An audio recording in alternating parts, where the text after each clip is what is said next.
আমি যদি আপনাদের এই ইমেজটা একটু জুম করে দেখাই, আপনি দেখতে পাচ্ছেন আমাদের এই ইমেজে কিন্তু অনেকটা এজ রয়েছে। যখন আমি বাড়িয়ে দিলাম তখন আপনি দেখতে পাচ্ছেন আমাদের ফেসটা কিন্তু কতটা স্মুথ হয়ে গেছে। ফটোশপের আজকের এই ভিডিওতে আমরা ফেস স্মুথিং এ এমন একটা টেকনিক সম্পর্কে শিখবো যেটা কিনা বিগিনারদের অনেক অনেক হেল্প করবে। এবং জাস্ট দেখুন একটা মাত্র সিম্পল ট্রিক্সের মাধ্যমে আপনি জাস্ট দেখুন এইরকম একটা ফেস থেকে আপনি কিন্তু এরকম ফেসে কনভার্ট করতে পারবেন এবং আপনি এইটাকে ব্যাকগ্রাউন্ডের সাথে অ্যাডজাস্ট করতে পারবেন। তো আপনি এখানে দেখতেই পাচ্ছেন যে আমাদের ফার্স্ট ইমেজটা কিন্তু ব্যাকগ্রাউন্ডের সাথে অ্যাডজাস্ট নেই, সাথে কিন্তু আমাদের কোনো ফেস স্মুথিংও নেই, বাট এইটা আমাদের ব্যাকগ্রাউন্ডের সাথে অ্যাডজাস্ট হয়ে দেন কিন্তু আমরা ফেস স্মুথিং করেছি। সো দেখুন এই কাজটা আপনি কীভাবে করবেন। সিম্পল একটা স্টেপ, বেশি সময় আপনাদের নেব না।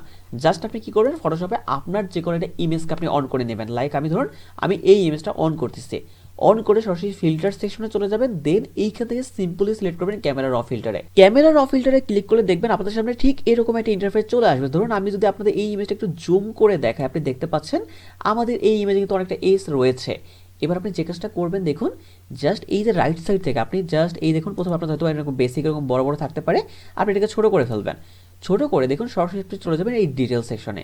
ডিটেল সেকশনে ক্লিক করবেন, দেখুন সেকেন্ড একটা অপশন আছে আমাদের নয়েজ রিডাকশন। আপনি কি করবেন, সিম্পলি জাস্ট নয়েজ রিডাকশনটা বাড়িয়ে দেবেন। দেখুন যখন আমি বাড়িয়ে দিলাম, আপনি জাস্ট ফেসের দিকে খেয়াল করলে বুঝতে পারবেন।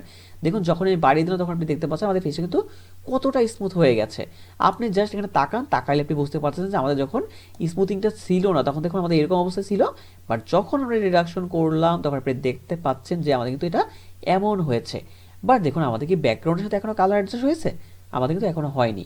আমরা কি করব, সিম্পলি এই যে কালার গ্রেডিং এর একটা সেকশন আছে আপনি এইটাতে ক্লিক করবেন। ক্লিক করে দেখুন উপরে যে মিড টোনটা আছে, আমাদের দেখুন কালারটা এইরকম। সো আমরা একটু এদিকে নিয়ে ট্রাই করবো। লাইক যদি আমরা একটু এদিকে নিই তাহলে আপনি দেখতেই পাচ্ছেন এবার কিন্তু আমাদের ব্যাকগ্রাউন্ডের সাথে আমাদের ফেসটা পুরোপুরিভাবে মিলে গিয়েছে। সো আপনি দেখুন এখান থেকে শ্যাডো বা আপনি হাইলাইট একটু কমিয়ে বাড়িয়ে দেখতে পারেন, তাহলে আপনি দেখবেন আপনার ইমেজটা কিন্তু আরও সুন্দর হতে ফুটে উঠবে। লাইক আপনি দেখতেই পাচ্ছেন যে আমাদের কিন্তু ইমেজটা পুরোপুরিভাবে আমাদের ব্যাকগ্রাউন্ডের সাথে অ্যাডজাস্ট হয়ে গিয়েছে। এবার কাজটা করার পর যখন আপনি সিম্পলি এখানে ওকে বাটন প্রেস করবেন তখন আপনি দেখতে পাবেন যে আমাদের ইমেজের পার্থক্যটা কতটা। সো আপনি দেখুন একটু লোডিং নিচ্ছে, লোডিং নেওয়ার পর দেখতেই পাচ্ছেন জাস্ট আমাদের ব্যাকগ্রাউন্ডের সাথে মিল রেখে আমাদের ইমেজটা বা আমাদের অবজেক্টটা কিন্তু পুরোপুরিভাবে কালার গ্রেডিং হয়ে গিয়েছে। এবং মজার একটা বিষয় হলো যে আপনি এই টাইপের ইমেজগুলো আপনি কিন্তু ইউটিউবের থাম্বনেল আপনি অনেক অনেক ইউজ করতে পারবেন। এবং যার যদি আপনি এই টাইপের ইমেজের সাথে একটু গ্লো ইফেক্ট ইউজ করেন তাহলে আপনি দেখবেন এই টাইপের ইমেজগুলো কিন্তু খুবই সুন্দর লাগবে। সো ফেস স্মুথিংয়ের জন্য আই থিঙ্ক আপনার আর বেশি কিছু করা লাগবে না।